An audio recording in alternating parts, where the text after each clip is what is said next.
بسم اللہ الرحمن الرحیم۔ السلام علیکم ناظرین، امید کرتا ہوں آپ خیریت سے ہیں۔ آپ میرا یوٹیوب چینل دیکھ رہے ہیں پاکستان ڈیبیٹ۔ سینئر صحافی محترم جناب رؤف کلاسرا کے مطابق جو لوگ خواجہ آصف صاحب کے مزاج سے واقف تھے وہ بھی حیران تھے کہ وہ کب تک خاموش رہیں گے، اور ان کے ارد گرد جو پلانٹس کے نام پر کھیل کھیلے جا رہے تھے ان کو کب تک نظر انداز کرتے رہیں گے۔ آخر ایک دن خواجہ صاحب نے پارلیمنٹ میں سب کا بھانڈا پھوڑ دیا جب انہوں نے پاور پلانٹس کے مالکان کو ڈاکو قرار دیا اور وہ ملک اور عوام کے دونوں ہاتھوں سے لوٹ رہے ہیں۔ انہوں نے انکشاف کیا کہ پاور پلانٹس مالکان حکومت سے سستے تیل لے کر جو استعمال سے بچ جاتا ہے وہ مارکیٹ کے ریٹ پر بیچ کر اس سے بھی بڑا پیسہ کما رہے ہیں۔ خواجہ صاحب نے کہا کہ جب انہوں نے اس تیل کا آڈٹ کرانا چاہا تو انہوں نے عدالت سے سٹے لے لیا۔ مزے کی بات یہ ہے کہ کوئی اس سٹے کو خارج کرنے کی کوشش بھی نہیں کر رہا تھا۔ کچھ معاہدوں کے تحت حکومت کے پلانٹس مالکان کو عالمی مارکیٹ سے مہنگا تیل امپورٹ کر کے اس پر سبسڈی دے کر سستا دے رہی تھی، جبکہ وہ سستا تیل لے کر اسے بڑے پیمانے پر مارکیٹ میں چند روپے فی لیٹر کم کر کے بیچ رہے تھے۔ خواجہ صاحب نے کہا کہ تیل پر بجلی پیداوار کی وجہ سے پاکستان سالانہ 16 ارب روپے ڈالر کا فیول منگوا رہا ہے اور یہ خرچہ روز بروز بڑھ رہا ہے۔ بات یہاں ختم نہ ہوئی۔ ایک دن اسی وقت کے وزیر پیٹرولیم شاہد خان عباسی نے انکشاف کیا کہ جب وہ قطر سے LNG کا معاہدہ کرنے کا منصوبہ سامنے لائے انہیں دھمکیاں دی گئیں، اگر تم نے LNG منگوائی تو تمہارا حشر کر دیا جائے گا۔ شاہد خان عباسی کا کہنا تھا کہ پاکستان میں آئل امپورٹ مافیا بہت تکڑا ہے، جس کو خطرہ تھا کہ اگر فیول کی بجائے بجلی LNG پر بننا شروع ہو گئی تو وہ لمبا مال تیل سے کما رہے ہیں، وہ کمائی کم ہو جائے گی۔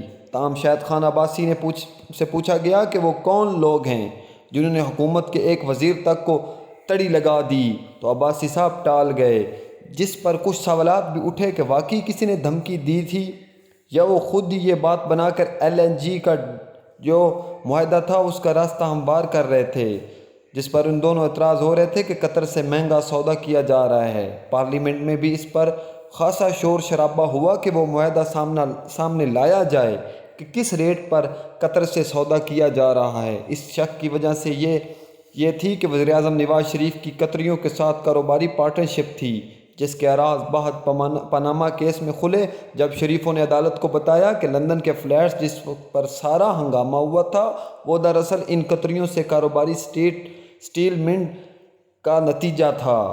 اگرچہ پاناما دستاویز کچھ اور کہانی سناتی تھیں، یوں ہی یہی شک تھا کہ اسحاق ڈار کے بعد نواز شریف کے دوسرے قابل اعتماد بندہ سیف الرحمن قطر میں ان کا بزنس دیکھتا تھا۔ سیف الرحمن بابر کہا جاتا تھا کہ وہ شریف فیملی کے فرنٹ مین تھے جو چینی کمپنیوں کے ساتھ بزنس سے قطریوں تک سب معاہدے اور مفادات کا خیال رکھتے تھے۔ نواز شریف نے ان اہم لوگوں کو ساتھ فوری رشتہ داری کر لی تاکہ دھوکہ کا امکان نہ رہے۔ پہلے اسحاق ڈار کو سمدی بنایا تاکہ وہ گھر کے افراد کی طرح سلطنت کی خدمت کرتا رہے اور راز اپنے دل میں رکھیں، یہ گھر کا معاملہ ہے۔ اسحاق ڈار کے بعد ایسے ہی بندوبست نواز شریف نے فیملی نے سیف الرحمن کے ساتھ کیا۔ خطرہ معمول نہیں لیا جا سکتا کہ کل کلاں کو بھی وہ سارے راز کھول کر بیٹھ جائیں اور شریف خاندان کو لے نہ ڈوبیں، جیسا کبھی 2000 میں قیدی اسحاق ڈار نے چیئرمین نیب جنرل امجد کے ساتھ ڈیل کی، اپنی رہائی کے بدلے ہاتھ سے طویل بیان حلفی لکھ کر دیا جس میں انہوں نے شریف فیملی کی منی لانڈرنگ کا کچا چٹا کھول کر رکھ دیا، جس کا آج تک شہباز شریف کو بہت دکھ ہے، کیونکہ اس میں ایک ایسا راز بھی شہباز شریف کے بارے میں لکھ دیا تھا جس کو وہ چھپا سکتے تھے۔ وہ راز تھا کہ ایک عرب خاتون کا پاسپورٹ جو شہباز شریف نے اسحاق ڈار کو خاتون کے نام پر بینک اکاؤنٹ کھول کر ڈالر ٹرانسفر کرنے کے لیے کہا تھا، جیسے ہی لندن کے قاضی فیملی کا پاسپورٹ پر لاہور کے ایک بینک میں فارن کرنسی کا اکاؤنٹ کھولا۔ 1992 میں نواز شریف دور میں بنائے گئے اکنامک ریفارمز ایکٹ کا سہارا لے کر لاکھوں ڈالرز باہر بھجوائے گئے۔ اس وقت اسحاق ڈار نے شریف فیملی کے رشتہ دار نہیں تھے، لہٰذا انہیں اٹک جیل سے جنرل امجد کے ساتھ خفیہ ڈیل تاکہ وہ باہر نکل سکیں۔ انہوں نے اس وقت شریفوں کی نہیں اپنی فکر کی۔